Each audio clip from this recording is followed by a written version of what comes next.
My mother-in-law demanded $150,000 from me just to cut ties with her son. My heart ached for my husband, so I scrambled to scrape the money together for him. But the moment the money was in his hands, he handed me a divorce agreement. He claimed he owed me too much, and that living with me would only fill him with guilt. With a heart turned to ash, I signed the papers. In the blink of an eye, he ran back to his mother and quickly married his mistress. When the truth came out, my friends and family hounded me to pay back the debts I had incurred for him. Sean refused to admit he owed me anything. In a fit of despair, I was pushed during a heated argument and fell down a flight of stairs, dying instantly. 1. I want $150,000. Consider it Sean's way of paying me back for raising him all these years. My mother-in-law, Gertrude, stood there with her hands on her hips. Her eyes were filled with disdain. She spoke with such arrogance, as if asking for $150,000 was as simple as asking for a spare dollar. I sat on the sofa, gently rocking my 5-year-old daughter, Hazel. I knew exactly where her audacity came from. Sean sat in the corner of the couch, his head buried in his hands, looking the picture of agony. But this time, I couldn't find a single ounce of sympathy for him. If he wanted to put on a show, I would let him perform until he was exhausted. Seeing me remain unmoved, Gertrude seemed a bit thrown off.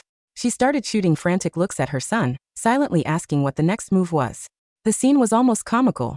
When I thought about how I used to indulge and pity him without limits, I felt like I had swallowed something disgusting.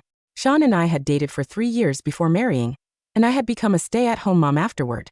We had been married for 6 years. Hazel was 5. As the saying goes, when people are well-fed and warm, they start looking for trouble. I had ensured he had no worries at home, yet he craved the thrill of the outside world. He had started sleeping with a female client. Ever since Holly Sterling appeared, Sean's heart had completely left our home. If she sent a single text, he would drop his fork mid-dinner to reply immediately. I had tried to ask him what was so urgent in a subtle way.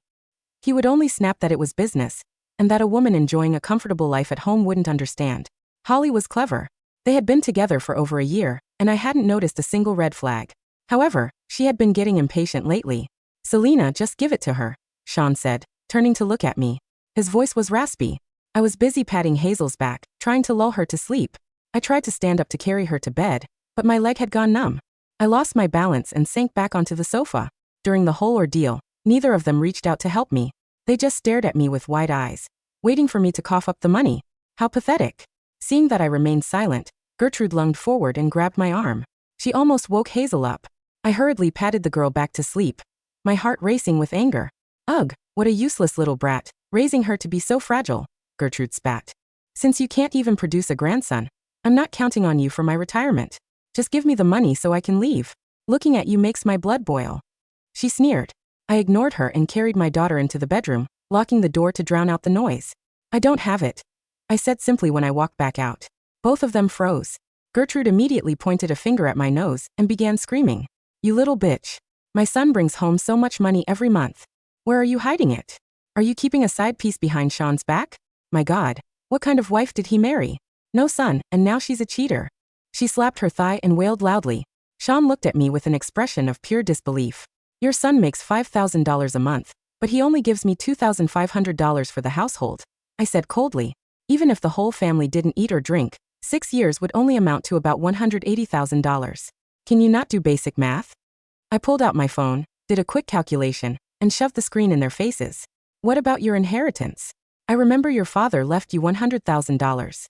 Give me that and I'll leave," Gertrude said, her eyes shifting nervously. I let out a cold, knowing smile. So this was their real target. I said, "That's the total if we never spent a cent. Over the years, who paid for your clothes, your food, and your expensive medications?" It was me. The old woman realized she wasn't getting her way and slammed the table. "I spent my son's money. How dare you say you paid for it?" Seeing things were about to spiral out of control, Sean finally spoke up. "Selena, just give it to her. Since you married me, isn't that money mine too? It's just a bit of cash. Don't make a scene like this. I promise I'll treat you better from now on." He added the last part with reddened eyes, trying to look soft-hearted. He probably realized he had been too aggressive. In my past life, I had felt so sorry for him because his mother didn't love him. That pity led me to incur massive debts. Now I realized that feeling sorry for a man is the fastest way to ruin your own life. I remained silent. He began hitting his own head, acting as if he were in extreme pain. He knelt before his mother, apologizing over and over. He claimed he was useless because he couldn't control his wife. The two of them were masters of emotional blackmail. "How about this? Give me whatever cash you have on hand. I'll try to borrow the rest from my relatives, I said, timing it perfectly. Sean's expression stiffened. Why don't you go borrow the money first? I'll find a way to make up the difference later. You don't trust me. I suddenly raised my voice, sounding heartbroken. I wiped away fake tears and walked away. I didn't bother listening to their hurried excuses behind me. The negotiation ended in failure. They could have just divorced me and left quietly, but they were too greedy. They wanted to saddle me with massive debt, so I could never recover. In this life, I'm going to make them pay for that greed. On the weekend, after picking up Hazel from her art class, I let her play at the park for an hour. It was our routine. 2. I was feeling a bit dizzy when I saw a stylish young man in his mid-20s walk out of the art studio across the street. As I wobbled, he rushed over, stuffed his drink into his pocket, and caught me before I fell. What's wrong? It was Lucas Brooks, Hazel's teacher. He frowned with concern. I shook my head hard, trying to clear the fog in my brain, but I felt a sudden heat rising in my body. My limbs felt heavy and weak. All I could hear was my daughter crying out, "Mommy!" Then everything went black. When I woke up, Hazel was huddled by my bedside, her eyes red from crying. The air was thick with the sharp scent of disinfectant. I was in a hospital. "Mommy, you suddenly fainted. Luckily, Mr. Brooks brought you here. You scared me so much." Lucas walked in then. He patted Hazel's head and handed her his phone to play with so we could talk. "Hazel's mom, you were drugged," he said, scratching his head with an apologetic look. "I received a message from another parent saying you were looking for me. That's why I rushed out to find you. But don't worry, I've already called the police." The police had taken the bottle of water Lucas had been carrying for testing. The cap had been tampered with. The culprit probably thought a young guy wouldn't notice such a detail. Both my water and his had been spiked. "Who would do this?" he muttered, trying to think of anyone suspicious. I already had a very good idea who was behind it. By the time I got Hazel home, the sun had set. Before I even opened the door, I heard laughter coming from inside. It was Holly Sterling. I knew that voice by heart, and I hated it with a passion. "Ugh, look who finally crawled back home." Gertrude spat out a sunflower seed shell and looked at us with disgust. Sean was fuming. He threw a stack of photos at me, and they scattered across the floor. "Look at what you've done. Cheating on me while you're supposed to be watching our daughter. Have you no shame? I want a divorce. Who knows what kind of person you're turning Hazel into? I don't want her. You take her." He spat the words out in a rage. I didn't move. I just stared at the photos on the floor. They were all of me looking dizzy and being held by Lucas Brooks. The angles made it look incredibly suggestive and intimate. Poor Mr. Brooks had been blaming himself, yet he was just collateral damage. These people were willing to ruin an innocent teacher just to get what they wanted. Sleeping with a student's parent. "If these photos get out, his career is over," a clear, smug voice said. I looked up to see Holly Sterling standing up from the sofa and walking toward me. In my previous life, she didn't show her face until I had already paid the money and divorced quietly. This time, she was clearly getting desperate because I had changed my attitude. She wanted to destroy me so that Sean and I would be finished for good. I curled my lips into a smile. Hazel started screaming. "No, Mommy didn't. Mommy was sick." I quickly covered her mouth. I didn't want her to reveal too much yet. It would spoil the fun. After putting Hazel in her room, I sat back down on the sofa and picked up the divorce papers Sean had prepared. The terms were laughable. I was supposed to leave with nothing. They wanted my inheritance, the house renovations, and the car, all of which had been paid for by my family. "What are you looking at? You cheated first, so leaving with nothing is only fair," Gertrude barked. "A woman as loose as you. We don't even know if Hazel is a Baxter. We don't want her." Sean tried to look pained. "We've been together for years. Let's just end this civilly." They were coming at me from both sides. They were determined to make me sign today. I glanced at my phone. It was June 15th. The official announcement for the neighborhood's redevelopment was only a month away. Sean had inside info. He knew that the old family property would be bought out in a month for about $2 million. They wanted to keep all that money for themselves and ruin me in the process. Holly was also clearly eager for her share. "Just sign it," Holly sneered. "You're still young. Go find a new daddy for that little brat. Maybe you can still get a good price for yourself." Just then, there was a knock at the door. 2 police officers stood there, looking solemn. When I opened the door, they seemed surprised to see me, but their eyes quickly landed on Holly. "Which one of you is Miss Holly Sterling?" I pointed directly at her. "That's her. My husband's mistress." Holly exploded instantly. "Don't talk trash. I'm not even married. You're slandering me." 3. She looked like she was about to jump out of her skin. "Miss Sterling, you are a suspect in a poisoning case. We have conclusive evidence. Please come with us." The officers prepared to take her into custody. Holly started screaming and backing away in terror. "I didn't do it. Sean saved me," she yelled. But Sean was a man who cared deeply about his image. Defending her now would be admitting to the affair publicly. He wasn't going to take that risk. Seeing he wouldn't help, Holly turned her fury on the police. You're framing me. Where's the evidence? I bet this bitch paid you off. How much? I'll pay double. She was so delusional she actually thought she could bribe them right there. I had to cover my mouth to keep from laughing. The officers' faces turned stone cold. They dragged her out of the apartment and toward the patrol car. Sean, help me, she wailed. Then realizing what kind of man he was, she changed her tactic. If you don't help me, what will happen to our son in my belly? The room went silent. Sean and Gertrude froze, staring at the departing police car in shock. Gertrude grabbed Sean's sleeve, her eyes wide. Sean turned to me, his finger trembling as he pointed at my face. You wicked woman. I was genuinely amused by their twisted logic. I brushed some dust off my clothes and leaned back on the sofa. Let's have a real talk, shall we? After all, there's a little son involved now. I tossed a different set of divorce papers onto the coffee table and tapped them with my finger. If you want your son to stay out of a jail cell tonight, sign this. I'll drop the charges immediately. Jail is a cold, dark place. I wonder if a 3-month-old fetus can handle that kind of stress. I mused, admiring my new manicure. Gertrude panicked. For years, she had treated me like dirt because I hadn't given her a grandson. Now that one was finally on the way, she couldn't lose him. Sean picked up the papers and read them. His face darkened. No way. The papers stated that I got custody of Hazel, the house, and a lump sum of $100,000 in child support. Hazel would have nothing to do with the Baxters ever again. It seemed like a lot, but compared to the $2 million payout he was expecting, it was a drop in the bucket. I started peeling an apple slowly. I'm in no rush. The police have already cleared my name and confirmed your mistress was the one drugging people. She could be looking at years in prison. But since she's gone, I guess you and I can just stay married and work things out.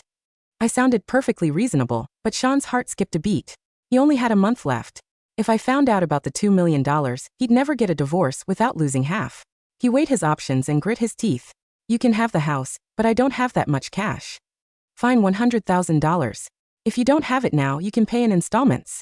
Child support is adjusted based on income anyway, and I'm sure you'll be making much more soon. Sean looked incredibly nervous, fearing I might change my mind. He signed the papers instantly. As soon as Sean moved out, I put the house up for sale. I took all my money and put down payments on several apartments in a different district. Based on my memory of the future, I moved Hazel to a new school. Meeting Xavier Blackwood was part of my plan. In my past life, when I met him, he had lost everything. He was a broken man standing on the edge of a roof, ready to jump. I remembered him saying he had been in a car accident that left him with a permanent limp because he hadn't recovered properly. It had been a huge scandal in the city back then. Now he was standing at the entrance of my new complex, chatting with an elderly lady, looking every bit the successful businessman. I was walking past them with my groceries when a car lost control and sped toward them. People started screaming. In a flash, I realized this was the accident. It wasn't him driving. It was a freak occurrence. Without thinking, I threw my heavy bags under the wheels and shoved Xavier and the old woman out of the way. As a surge of warmth flowed from my forehead, I realized I was an idiot. If a big man like him couldn't avoid it, how could I? Before I blacked out, my last thought was, well, that was impulsive.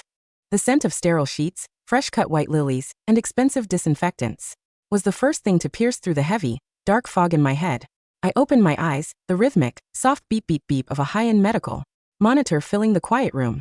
The white ceiling was detailed with elegant plaster moldings, a stark contrast to the moldy, water-stained ceiling of my previous life's hospital room.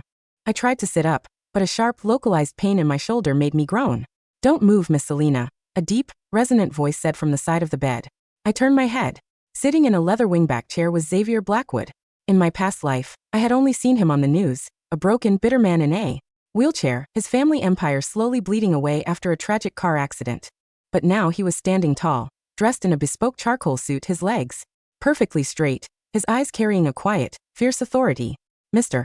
Blackwood, I whispered, my throat feeling dry. The doctor said you have a minor shoulder fracture and a mild concussion, but there is no permanent damage, Xavier said, leaning forward and gently handing me a glass of warm water. My grandmother, the elderly lady you pushed out of the way, is completely unharmed. She's currently resting in the adjacent suite. He looked at me, his eyes filled with a deep, profound gratitude. The driver of the car was a local thug hired by my illegitimate brothers to arrange an accident before our annual board meeting. If it weren't for your quick thinking, my grandmother and I would have been buried today. He took my hand, his palm warm, dry, and steady. The Blackwood family doesn't forget their debts, Selena. From today on, we are your shield. A long, quiet sigh of relief escaped my lips. I had risked my life on an impulse, but the gamble had paid off. The timeline had been permanently rewritten.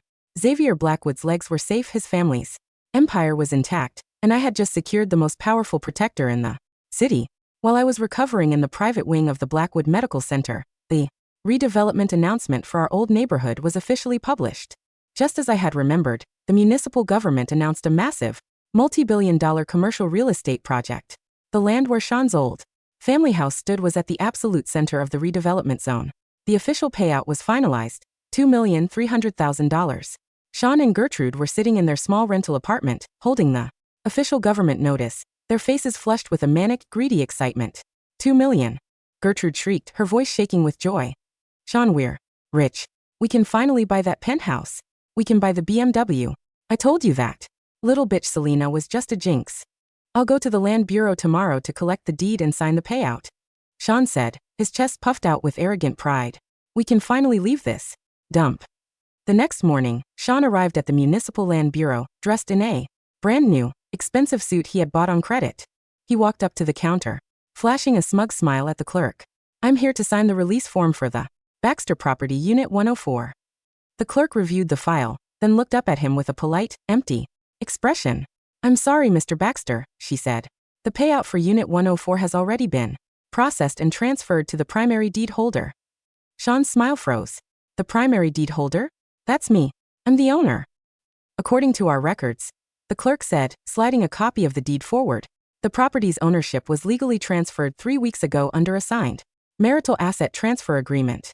The current, sole owner of Unit 104 is Selena Miller. What? Sean roared, his hands shaking as he grabbed the paper. It was the exact divorce agreement I had forced him to sign in exchange for dropping the poisoning charges against Holly.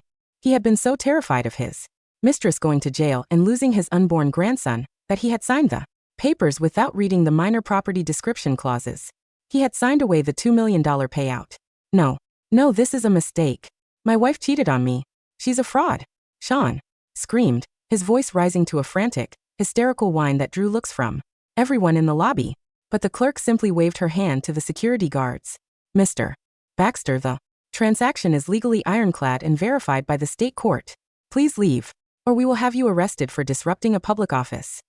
Sean fell back against the marble pillars of the lobby, realizing with a sudden suffocating horror that the submissive, stupid housewife he had treated like an idiot had spent a month digging his grave, and he had walked right into it.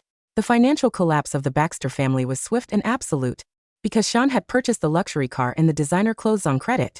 Expecting the $2 million payout to cover the bills, the banks began to freeze his cards. His corporate partners, realizing that he was involved in a massive public embezzlement and divorce scandal, terminated his contracts. Within a week. Worse, Holly's family had completely disowned her after the poisoning charges went public. She sat in her jail cell, her face pale, her pregnant belly prominent, looking at Sean through the thick glass partition. Sean, where is the money? She sobbed, her fingers clawing at the glass. You told me you'd buy me the penthouse. You told me we'd have a luxury life. Lawyer says if we don't pay the $50,000 bail today, I'm being transferred to the state penitentiary. I don't have the money, Holly. Sean screamed back, his handsome face twisted with a wild, ragged desperation. Selena took everything. She took the house. She took the land rights. I'm broke. You loser. Holly shrieked, her delicate, innocent mask completely turning to ash. You told me you were a big shot. I got pregnant for you. I poisoned her. For you. And you can't even pay my bail? I hope you rot in hell. She was led back to her cell by the guards, leaving Sean standing alone in the visiting room, realized that the mistress he had sacrificed his family for was nothing but a parasite, and the wife who had kept his home clean, cooked his dinners, and protected his mother was gone, far beyond his reach.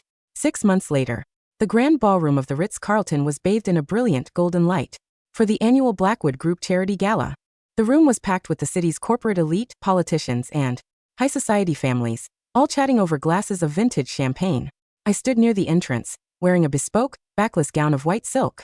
My hair was styled in soft, elegant waves, my skin glowing, my posture carrying a quiet, fierce confidence. I was no longer the long-suffering housewife. I was Selena Miller, the newly appointed chief investment director of the Blackwood Group. Beside me stood Xavier, his hand naturally locked with mine, his eyes shining with absolute warmth. The new housing project has been approved, Selena, Xavier said softly. The board is thrilled with your investment strategy. Thank you, Xavier, I said with a warm smile. Suddenly, a commotion near the entrance of the lobby caught my attention. It was Sean and Gertrude. They looked completely out of place. Sean's tailored suit was wrinkled and covered in dust, his face hollow, pale, and covered in rough stubble. Gertrude was holding a cheap, faded purse, her face looking old and tired. They had been reduced to living in a cheap rental, their reputation entirely ruined, their assets liquidated to pay for their debts. When Sean saw me, his jaw slowly dropped. He stared at my tailored gown, my confident posture, and the powerful, elegant billionaire standing beside me. He pushed past the security guards, his hands shaking as he fell directly onto his knees on the polished floor in front of me. Selena, please, he sobbed, his face covered in tears, his fingers reaching out to grab the hem of my gown. I was wrong. I was so blind. Holly, she was a trap. She faked her pregnancy, Selena. The DNA test came back yesterday. The baby wasn't mine. I realized you were the only one who truly kept me steady. Let's go back to our old house. I'll make it up to you, I swear. Gertrude fell to her knees beside him, her hands clenching into tight, begging fists. Selena, my daughter, we were wrong about you. Please take us back. We're starving, Selena. I looked down at the two of them kneeling on the floor, the mother who had treated me like a childbearing servant, and the husband who had tried to drug me and strip me of my inheritance. I told you, Sean, I said, my voice quiet, even and carrying a freezing absolute finality. The contract is over, and my daughters don't have a father like you. I turned to Xavier, offering him my arm. Let's go back inside, Xavier. The air out here is getting a bit heavy. Of course, Selena, Xavier said, his eyes shining with absolute love. We walked back into the grand, crystal-lit ballroom, our fingers locked together, with a perfect, comfortable warmth, leaving the weeping, ruined couple on their knees under the mocking, silent stares of the crowd. The winter was over. The baseline had been rewritten, and my spring had finally begun.